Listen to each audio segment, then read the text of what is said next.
अगर कि सरकार को ये गलतफहमी है कि इनको डिले करने से बुढ़े बैठ जाएंगे ना, ये बुढ़े नहीं है, ये देश के बाप है। ये करेंगे, बहुत बढ़िया तरीके से करेंगे, अपनी पूरी जिद के साथ, हिम्मत के साथ करेंगे। हम ऐसे हारने वाले नहीं। नमस्कार साथियों, स्वागत है आपका EPS 95 मिनिमम पेंशन बढ़ोतरी के एक और वीडियो में। साथियों, लंबे चल रहे आंदोलन और पेंशन बढ़ोतरी में हो रही देरी के कारण बहुत सारे पेंशनरों का अब विश्वास डगमगा चुका है और उन्होंने हिम्मत भी हार दी है। जहां साथियों बहुत सारे कमेंट्स ऐसे आते हैं जिनमें वे लिखते हैं कि अब कुछ नहीं होने वाला है, चाहे हम कितना भी कोशिश कर लें पेंशन बढ़ेगी नहीं। साथियों बहुत सारे पेंशनरों का यही हाल है। इसी को लेकर कमांडर अशोक रावत जी और NSC दल परेशान है कि अब पेंशनरों का सब्र का बांध टूटता नजर आ रहा है। उन्होंने आशा छोड़ दी है। इसी को लेकर लगातार प्रयास भी होते हैं, लगातार सभाएं होती है संगठन को मजबूत करने और फिर से हौसला बुलंद करने के लिए। लगातार कमांडर अशोक रावत जी और NSC टीम जगह जगह पर जाकर धरना प्रदर्शन, आंदोलन और सभाएं करती है ताकि लोग जो एकजुट रहें और हताश ना हो, प्रयास जारी रहे। साथियों इसी हताशा को दूर करने के लिए कमांडर अशोक रावत जी ने पेंशनरों के मन में चल रहे बहुत सारे क्वेश्चन का आंसर दिया है। जी हाँ साथियों, आज के इस वीडियो में हम कमांडर अशोक रावत जी विभिन्न मुद्दों पर और क्या हाल या पेंशनर के मन में चल रहा है, उनकी सारी शंकाओं को दूर करने के लिए बहुत सारे क्वेश्चनों का उन्होंने क्लियरिटी से उत्तर दिया है ताकि सभी के मन में कोई संशय ना हो और आगे किस तरह से बढ़ा जाए उसके बारे में उन्होंने क्लियरली सबको बताया। तो साथियों बहुत सारे प्रश्नों का कमांडर अशोक रावत जी ने उत्तर दिया है, जिसमें सबसे पहला क्वेश्चन निकल कर ये आया था कि हरियाणा चुनाव के परिणाम आ चुके हैं, वहाँ पर BJP सरकार बना चुकी है, लेकिन क्या ये महाराष्ट्र में फिर से दोहराया जाएगा? इस पर NSC की क्या भूमिका है? NSC ने किस तरह से हरियाणा में प्रयास किए थे, क्या वह प्रयास महाराष्ट्र में भी विफल हो जाएंगे या महाराष्ट्र में क्या स्थिति रहेगी? इस पर कमांडर अशोक रावत जी उत्तर दे रहे हैं। नमस्कार, आपको सादर प्रणाम। देखिए, आपने कहा कि हम लोगों को जागरूक करते हैं, सभा लेते हैं। इसका कारण यह है कि हमारा आंदोलन का 90% एनर्जी जो जाती है वो लोगों को जागरूक करने में जाती है, क्योंकि वेरीड लोग हैं, अलग अलग स्तर के लोग हैं, एजुकेशन स्टैंडर्ड हो या रिमोट एरिया में रहना हो, शहर में रहने वाले लोग हैं, गांव में रहने वाले लोग हैं, ये पूरे भारत में बिखरे हुए लोग हैं। और इनको इकट्ठा करके, और वो भी ऐसे लोग जिनके पास पैसा भी नहीं, आरोग्य नहीं और उम्र भी नहीं, इन लोगों को इकट्ठा करके आंदोलन खड़ा करना, इसमें एनर्जी तो जाती है, बहुत एनर्जी जाती है। और इसलिए हमें सभा लेनी पड़ती है, लोगों के पास जाना पड़ता है, उनको जागरूक करना पड़ता है, उनको संगठित करना पड़ता है और एक लड़ाई के लिए तैयार करना पड़ता है। इसलिए हम काफ़ी सभाएं ले रहे हैं और इसी में सभी लोग, हमारे जितने नेतागण हैं वो सभी इसी प्रयास में हैं कि आंदोलन बढ़े, हमारे लोग ज़्यादा से ज़्यादा इसमें आए और अपनी बात सरकार तक हम पहुंचाएं।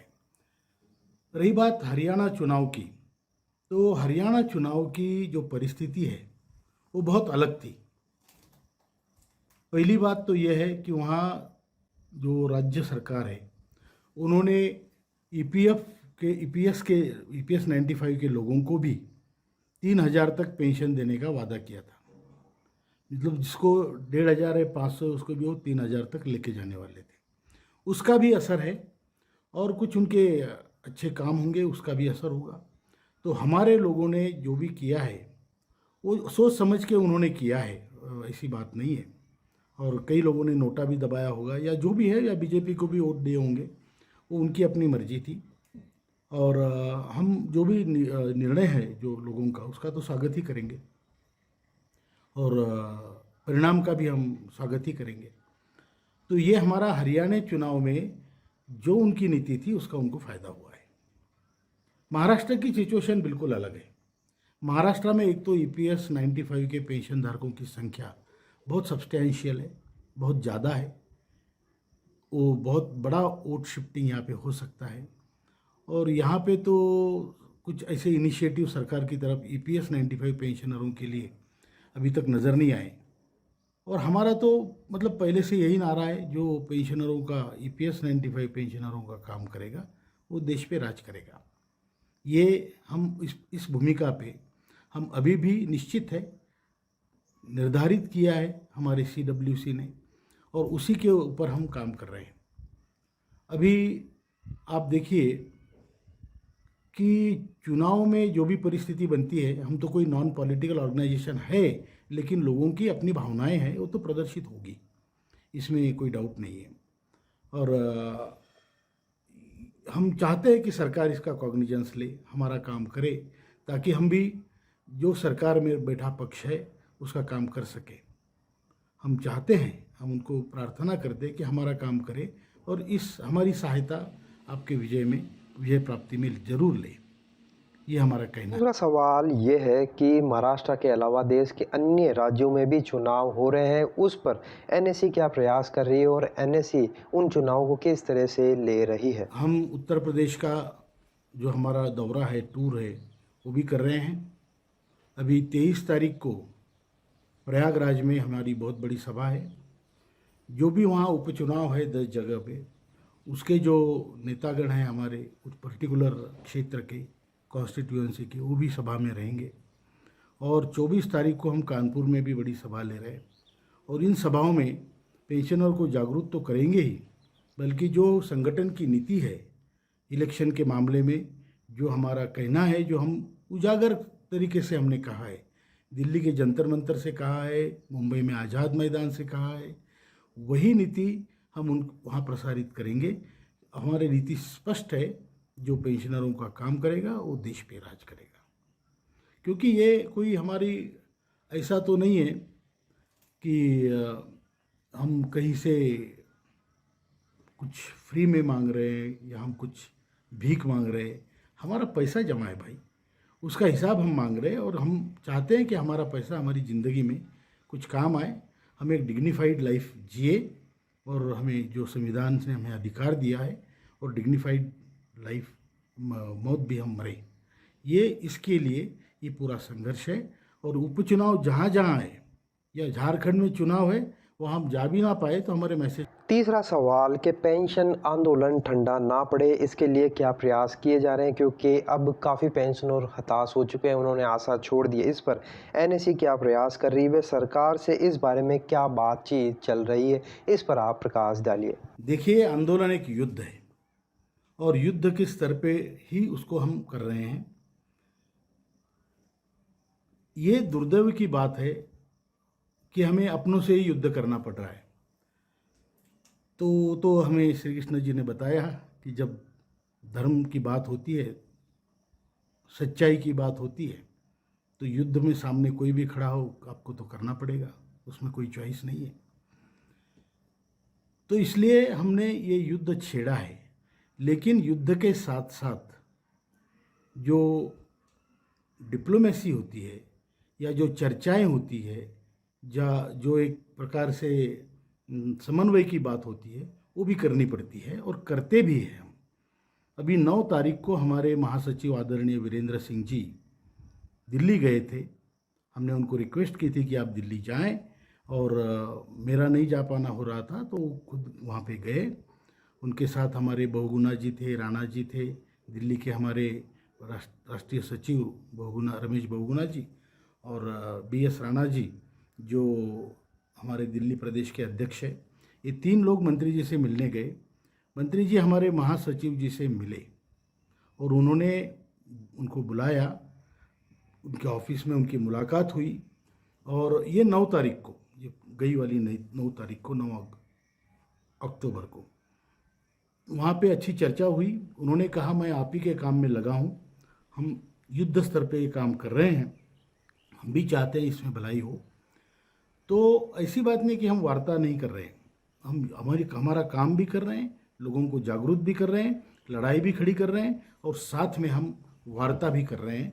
और वार्ता करने के, क्योंकि युद्ध में तो वार्ता होती ही है। भगवान श्री राम ने भी हनुमान जी को भेजा था दूत कह के, और अंगद जी को भी भेजा था। तो ये तो है, शिष्टाई होनी चाहिए। तो ये हुआ है और चल रहा है। हम संपर्क में हैं, हमारे कई लोग मंत्री जी के भी संपर्क में हैं, मैं आदरणीय हेमा मालिनी जी के संपर्क में हूँ, और काम चल रहा है, ये हमें बताया गया है। लेकिन इसका मतलब ये नहीं कि हम ये मान के चले। हमने तो वही कहा है कि जो हमारा काम करेगा वो तो उसका फ़ायदा होगा और हमारा भी फ़ायदा होना चाहिए। ये हमने कहा है और उसी दिशा में हम काम कर रहे हैं। रही बात आंदोलन ठंडा पड़ने की, वो आंदोलन कभी ठंडा नहीं पड़ेगा, वो बढ़ता जाएगा। ये बहुत बड़ी समस्या है और सच्ची समस्या है, जेन्युइन प्रॉब्लम है ये। तो आंदोलन ख़त्म नहीं होगा। अब वहाँ से अभी देखिए हम इतना 6 राज्यों का 7 राज्यों का दौरा करने परसों से निकल पड़ रहे हैं, सोमवार से 21 तारीख से। फिर उसमें जबलपुर, रीवा, कानपुर, प्रयागराज, टनकपुर, मंडी और भिलवाड़ा, नीमच, उज्जैन, इतनी सभाएं हम करेंगे। उसी प्रकार अभी उसके बाद हमारा साउथ का दौरा शुरू होगा और वो भी अभी नियोजित है। हमारे आदरणीय रमाकांत नरगुण जी जो हमारे मुख्य समन्वयक है देश के, वो उस पर काम कर रहे हैं। तो ये चलेगा, आंदोलन ठंडा नहीं पड़ेगा, ना हमारा जोश ठंडा पड़ेगा। अगर सरकार को ये गलतफहमी है कि इनको डिले करने से बुढ़े बैठ जाएंगे, ना, ये बुढ़े नहीं है, ये देश के बाप है। ये करेंगे, बहुत बढ़िया तरीके से करेंगे, अपनी पूरी जिद के साथ, हिम्मत के साथ करेंगे। हम ऐसे हारने वाले नहीं। चौथा प्रश्न है कि सरकार बार बार आश्वासन देती है, आज 10 साल हो चुके हैं, आश्वासन के दम पर ही सरकार आज तक पेंशन के मुद्दे को टालती रही है, लेकिन इस पर कोई ठोस कार्रवाई आज तक नहीं हुई। इस पर आप क्या कहना चाहेंगे? नहीं, सही कहा आपने कि इनिशिएटिव सब तरफ से चल रहे हैं। मैं ईपीएफओ के जो बड़े अधिकारी हैं उनके संपर्क में भी हूँ और बड़े बड़े लोगों का आश्वासन है। आदरणीय प्रधानमंत्री जी का आश्वासन है, आदरणीय वित्त मंत्री जी का आश्वासन है, आदरणीय श्रम मंत्री जी ने कहा है और सभी तरफ से इस पर एफर्ट्स हो रहे हैं। लेकिन आपने बिल्कुल सही कहा कि अभी तक इसका निर्णय नहीं हुआ है और जब तक निर्णय नहीं होता तब तक हमारी लाइफ में कोई बदल नहीं हो सकता।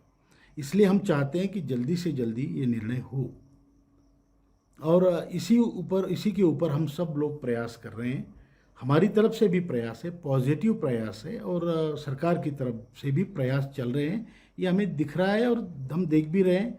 और रही बात आचार संहिता की, तो जब हरियाणा की आचार संहिता लगी थी तो तब भी तो यूपीएस का निर्णय हुआ था, आचार संहिता लगने के बाद, बल्कि इलेक्शन से पहले। तो हमारा भी हो सकता है, क्यों नहीं हो सकता है, क्योंकि महाराष्ट्र की आचार संहिता है और ये जो पर्टिकुलर प्रॉब्लम है ये प्रोसेस में है, ये कई दिनों से प्रोसेस में है। तो इसका डिक्लेरेशन पर आचार संहिता का कोई संबंध नहीं है या प्रभाव उसका नहीं है। इसलिए ये निर्णय सरकार ले सकती है, सरकार कैपेबल है और ये निर्णय अगर होता है तो जाहिर है कि हम सब खुश हो जाएंगे और बहुत प्रसन्न मन से हम काम करेंगे। ये तो बिल्कुल जाहिर है। इसलिए हमारी सरकार से आपकी मार्फत ये हम सरकार को हाथ जोड़ के विनती करना चाहते हैं कि इसको अन्यथा ना ले। ये आंदोलन पॉजिटिव है, हमारे देश के हित में है, ये सामाजिक समरसता का विषय है और इस विषय को आपको सॉल्व करना चाहिए, जिससे कि आपको लाखों लोगों की दुआएं मिलेगी और आप देश के प्रति, कामगारों के प्रति आपकी निष्ठा या आपके जो विचार है वो कृति से आप जाहिर करेंगे। इसलिए मेरी प्रार्थना है कि इस विषय को कोई पॉलिटिकल एंगल से मत देखिए। ये आपका अपना देश है और ये आपके अपने लोग हैं और ये अपने, जिन्होंने देश में अपने आप को खपाया है, पैसा दिया है आपके पास, वो लोग हैं। इन लोगों का भला करना देश का हित होगा और इसमें संस्कृति का जतन होगा। आप देखिए, कोई भी बूढ़ा आदमी अगर थोड़े से पैसे में उसके पास रहते हैं तो उसका पैसों का जो डिस्ट्रीब्यूशन सिस्टम है देश का, वो ज़्यादा अच्छा रहेगा। उसका मान सम्मान बढ़ा के आप एक कुटुंब को, एक परिवार को आप मजबूत कर रहे हैं। ये थोड़ा देखना चाहिए, क्योंकि वो लोग तो कुछ इधर उधर तो उड़ाएंगे नहीं पैसे, छोटे से पैसे हैं। 7,500 महंगाई भत्ता कोई बड़ी बात नहीं है।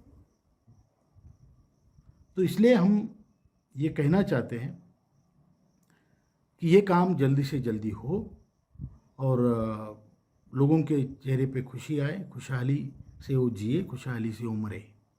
ये हमारा कहना है और धन्यवाद।